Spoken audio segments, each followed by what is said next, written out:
Hi guys, আসসালামু আলাইকুম। আমি আছি আপনাদের সাথে আর্কিটেক্ট সামিউল ইসলাম। আজ আপনাদের সাথে নতুন একটা বাড়ির প্ল্যান নিয়ে আমরা আপনাদের সাথে শেয়ার করব, যা একটি ব্রিক দিয়ে ছাদ হবে। সাধারণত আমরা ব্রিক দিয়ে ছাদের সাজেশন করি না, যেহেতু বাড়ির মালিকরা আরসিসি দিয়ে কাজ করবে না, ব্রিক দিয়েই কাজ করবে। ওনাদের অনেক ব্রিক পড়ে আছে, তাই ব্রিক দিয়েই ছাদ দেবে। সুন্দর একটি প্ল্যান করে চেয়েছে আমার, তাই আমাদের সুন্দর একটি প্ল্যান ওনাদেরকে করে দিচ্ছি। দেখতে পাচ্ছেন, সাধারণত মিস্ত্রির কাজ করলে একটা বাড়ির ব্রিক মাঝের মধ্যে পার্টিশন দিয়ে দেয়, আবার মাঝের মধ্যে একটা কিছু একটা রুমের মধ্যে 3টে ব্রিকের মানে কলাম সিস্টেমে যে পিলারগুলো তৈরি করে, ঠিক আছে। কিন্তু আমরা তা করি নাই। আমরা সুন্দরভাবে রুমটাকে একটু ক্লিয়ার রাখার জন্য আমরা আমাদের মতো করে সুন্দরভাবে সাজিয়েছি। আপনারা দেখতে পাচ্ছেন যে আমরা 2টি বেডরুম, একটি বারান্দা এবং একটি ছোট্ট একটা ড্রয়িং এবং ডাইনিং এটা হিসেবে ব্যবহার হবে, এবং 2টি টয়লেট। তাহলে দেখতে পারতেছেন আমাদের প্রথমে আমরা যে আমাদের প্রবেশ করার পর আমরা ড্রয়িং বা ডাইনিং রুম পাবো, এবং সোজা আমরা দেখতে পাচ্ছি যে একটা কিচেন রুম আছে। কিচেনটার সাথে এখানে আমার ছোট্ট একটা টেবিলে সব খাওয়া দাওয়া হবে, এবং সুন্দর একটা বারান্দা আমরা রাখছি, পুরোটা একটা বারান্দা আছে। এখান থেকে এই পর্যন্ত আছে 12 ফিট 6 ইঞ্চি বাই 5 ফিট 8 ইঞ্চি। সেম ক্যাটাগরিতে এই রুমটারও 12 ফিট 6 ইঞ্চি বাই 5 ফিট 8 ইঞ্চি সামনে বারান্দা আছে। তাহলে আমার 2টে বেডরুমের সাথে 2টি অ্যাটাচ টয়লেট রাখা আছে। দেখতে পাচ্ছেন 2টি অ্যাটাচ টয়লেট, কিন্তু আমার এই যে ছাদটা হবে, আমার ছাদের যদি স্ট্রাকচার দেখাই তাহলে আপনারা দেখতে পাবেন, এবং আমার খরচ সহ আপনাদেরকে বিস্তারিত আলোচনা করব। এবং আপনার এই পর্যন্ত আমার এই পুরোটাই আমাদের ছাদ হবে।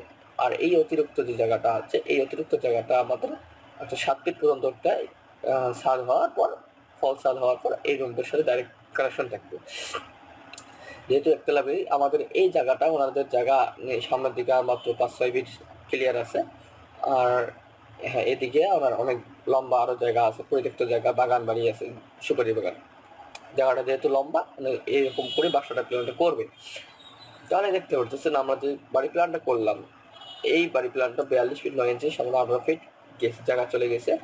এই বাড়িটা করতে কত টাকা খরচ এবং কি পরিমাণ খরচ পড়তেছে সব কিছু আমরা আপনাদের সাথে আলোচনা করব। দেখতে পাচ্ছেন যে তাহলে আমরা যে আমাদের যে রুমের ব্রিক সিস্টেমগুলো কীভাবে দিয়েছি। আমরা যে বললাম যে পরিত্যক্ত একটা জায়গার মধ্যে একটা টয়লেট আমরা আলাদা একটা দেবো 7 ফিট ফল ছাদ। আমাদের মূল ছাদ থেকে এটা আলাদা অংশ থাকবে, ফল ছাদ থেকে লিন্টেল থেকে এই ছাদটা বাইরে হয়ে যাবে। তাহলে আমরা আমাদের আর্কিটেকচার পার্ট, আমাদের যে স্ট্রাকচার, এই ব্রিকটা কত দূর থেকে আমাদের চলে আসবে। আমাদের এখানে আমরা হাইটটা আমরা দেখেছি।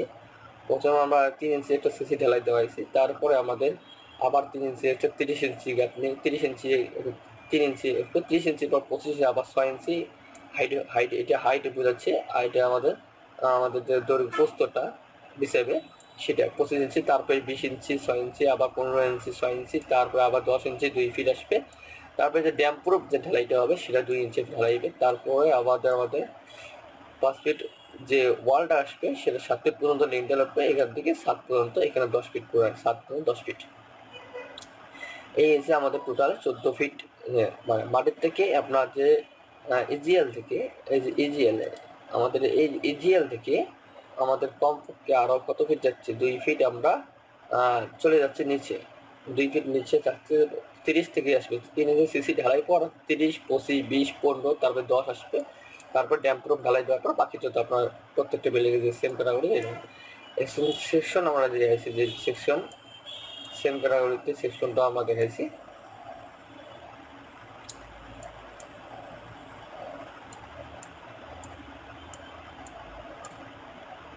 আমাদের যে সেকশন ব্রিক পিলারের আর যে সেকশন ওয়ালের, এটা হ্যাঁ সেম ক্যাটাগরি, ওয়াল ও সেম ক্যাটাগরি হচ্ছে ব্রিক। আমাদের পিলারটা এক একটা এক এক রকম সাইজে আসবে, তাই আমরা এটা দেখাইছি। এখন আমাদের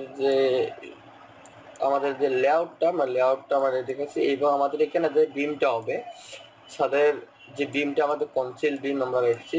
কনসিল বিমে আমরা 2টা 16 মিলি এবং 3টা বটমে রাখছি, 3টা 16 মিলি এসে, এবং এর থিকনেস হবে 4.5 ইঞ্চি হাইটে, এবং 10 ইঞ্চি বাই হাইট হবে 4 ফিট 4.5 ইঞ্চি, ঠিক আছে। এই এসে আমাদের বিমের সেকশন এবং স্ল্যাবটা দেখতে পাচ্ছেন, এই যে আমাদের যে বললাম যে একটা পর্যাপ্ত জায়গা, এটা বাদ দিয়ে আমাদের এই যে স্ল্যাব হবে, স্ল্যাব আমরা রেডি করেছি।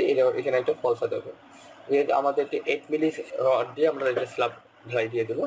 8 মিলিতে বেশি হবে 5 ইঞ্চি পর পর, এবং এক্সট্রা বার দুটো দেওয়া আছে, এক্সট্রা থাকতেছে দুইটা 8 মিলি করে, এবং এ এবং বি সেকশন থাকতেছে আমার 5 ইঞ্চি পর পর রড বিছাবে। এই হচ্ছে আমাদের আরসিসি, আমাদের বাকি আমাদের ব্রিক দিয়ে কাজ করা। আপনারা যদি আপনাদের এইরকম বাড়ি প্ল্যান করছে, আমি সাজেশন করব আরসিসি দিয়ে কাজ করতে।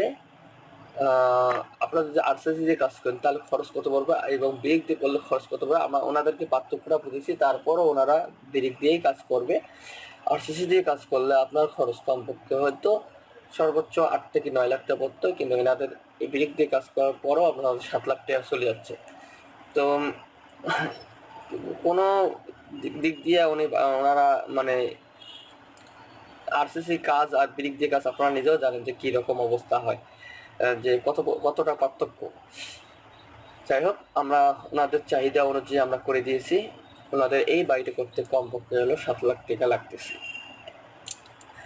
তাহলে আমাদের যে ভিডিওটা আপনাদের ভালো লাগে অবশ্যই লাইক করবেন এবং কমেন্ট করে আপনাদের মতামত জানাবেন, এবং আমার চ্যানেলে যারা নতুন অবশ্যই আমার চ্যানেলটি সাবস্ক্রাইব করে রাখবেন। ধন্যবাদ। আল্লাহ হাফেজ। আসসালামু আলাইকুম।